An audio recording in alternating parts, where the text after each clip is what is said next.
Al país del tango le ha crecido otro problema más, uno que, en esta ocasión, no tiene nada que ver ni con la inflación, ni con el peso, ni con la dolarización, ni con nada de eso. Hablamos de este otro contratiempo, la narcoviolencia que estalla en Argentina. Nos referimos ni más ni menos que al narcotráfico y a todo el crimen que rodea esta violenta actividad.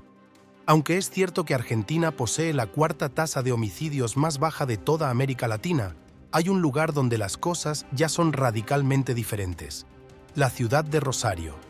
En Rosario, la tasa de homicidios multiplica por más de 5 la media nacional, con 22 homicidios por cada 100.000 habitantes, una cifra que se aproxima mucho más a la de países como México o Colombia, que han arrastrado un serio problema de violencia desde hace muchísimo tiempo. Pero ojo, porque Rosario no es una ciudad cualquiera, sino que es la tercera más poblada de todo el país. Tan solo en 2 años, en 2022 y 2023, murieron asesinadas en este lugar 471 personas. Más de la mitad de esos asesinatos se cometieron, además, en unas zonas muy concretas que suponen aproximadamente el 12% del territorio de la ciudad. Es decir, que hablamos de barrios o distritos terriblemente violentos. Ahora bien, ¿qué demonios ocurre en esos barrios? Pues veréis, en esas zonas es donde se concentran las operaciones de más de una decena de grupos criminales, que están ligados frecuentemente con el narco.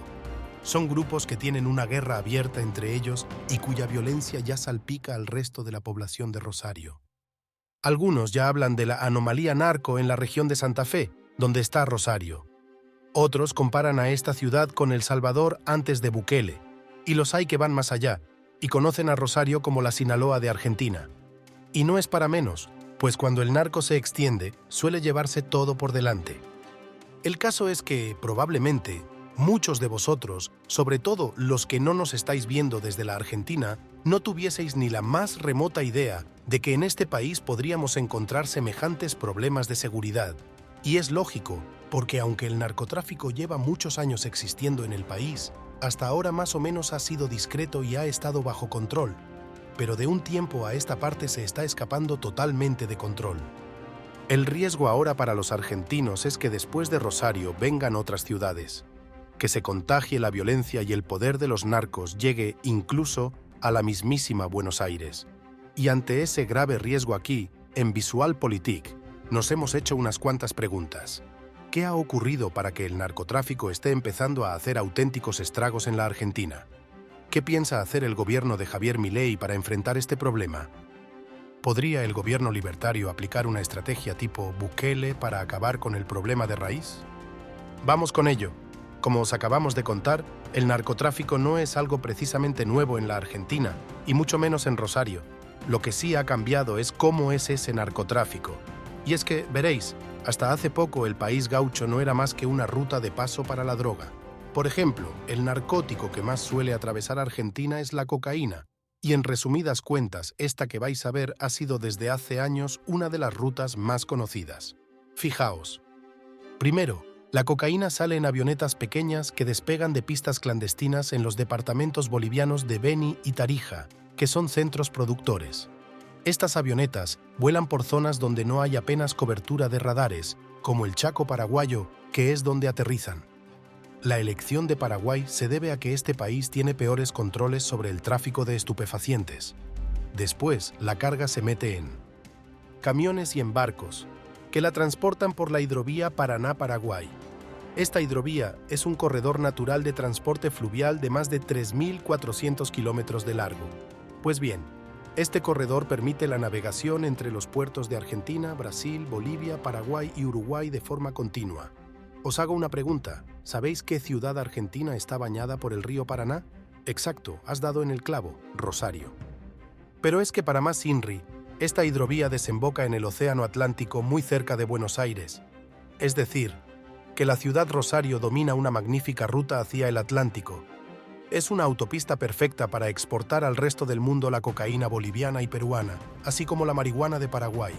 Y de hecho, así ha sido durante muchos años Rosario y otras zonas de Argentina, una ruta de paso que a fin de cuentas no generaba demasiados quebraderos de cabeza en casa. Total, la droga tal y como llegaba se marchaba. ¿El problema? Pues que esto ya no es así. Y la cuestión es, ¿por qué? Pues fijaos, según la Oficina de la ONU contra la Droga y el Delito, el país del tango es donde más se ha incrementado el consumo de cocaína durante la última década. Y hoy ya es el segundo país de la región con el consumo per cápita más alto después de Uruguay. Y no solo hablamos de los polvos blancos. En este mismo periodo, los consumidores argentinos de marihuana han crecido un 300%. Es decir, Argentina ya no solo es un sitio de paso para los narcóticos latinoamericanos, sino que ahora también es un importante consumidor. Y eso es algo que está cambiando totalmente las reglas del juego. El negocio del transporte internacional de estupefacientes que pasa por Argentina ha estado dominado principalmente por grupos brasileños como el Primer Comando de la Capital o el Comando Vermelho. Por supuesto, estos grupos suelen trabajar junto a grandes cárteles, por ejemplo, los cárteles colombianos, para mover su mercancía por la región. El problema es que ahora en Argentina, el tráfico ya no solo lo controlan estas mafias extranjeras, que al fin y al cabo tienen pocos intereses en el mercado local, sino que también operan pequeños pero crecientes grupos criminales autóctonos.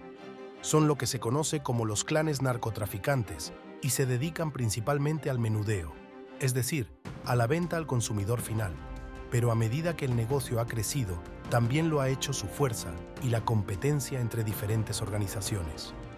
Para muchos expertos esto puede ser el paso previo a problemas mayores, o incluso al surgimiento de mafias y cárteles mejor organizados. Y es que, amigos, hay un cierto consenso acerca de que el punto de inflexión de toda esta historia en ciudades como Rosario se produjo en el año 2012. En ese año el clan Cantero, también conocido como Los Monos, sufrió un duro golpe cuando asesinaron a su líder, Claudio Ariel Cantero. Este asesinato desencadenó una enorme guerra territorial en la que otros clanes locales como el de los Funes, los Basi o los Húngaro empezaron a masacrarse entre ellos. De esta forma, la violencia de repente comenzó a saltar a las calles y las autoridades apenas sabían qué hacer para controlarlo. Y lo peor de todo es que este enfrentamiento entre clanes continúa hasta el día de hoy y, como os decimos, no se sabe cómo frenarlo.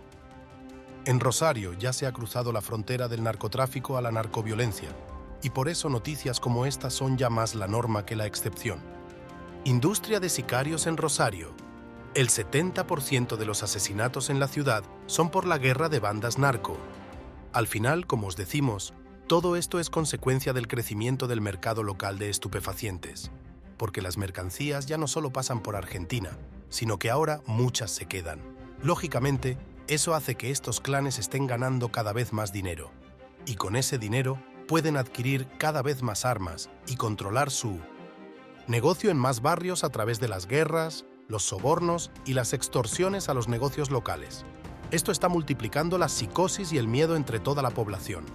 Y de hecho, eso es exactamente lo que los narcos de Rosario están buscando, porque ahora el nuevo gobierno argentino está intensificando la lucha contra ellos. Vamos a matar a más inocentes por año. Queremos nuestros derechos, ver a nuestros hijos y familia. Mensaje del sicario asesino de Bruno Busanich. Bruno Busanich era un operario de gasolinera que fue asesinado de varios disparos a quemarropa por un sicario a sueldo de los narcos. Su crimen no fue un hecho aislado.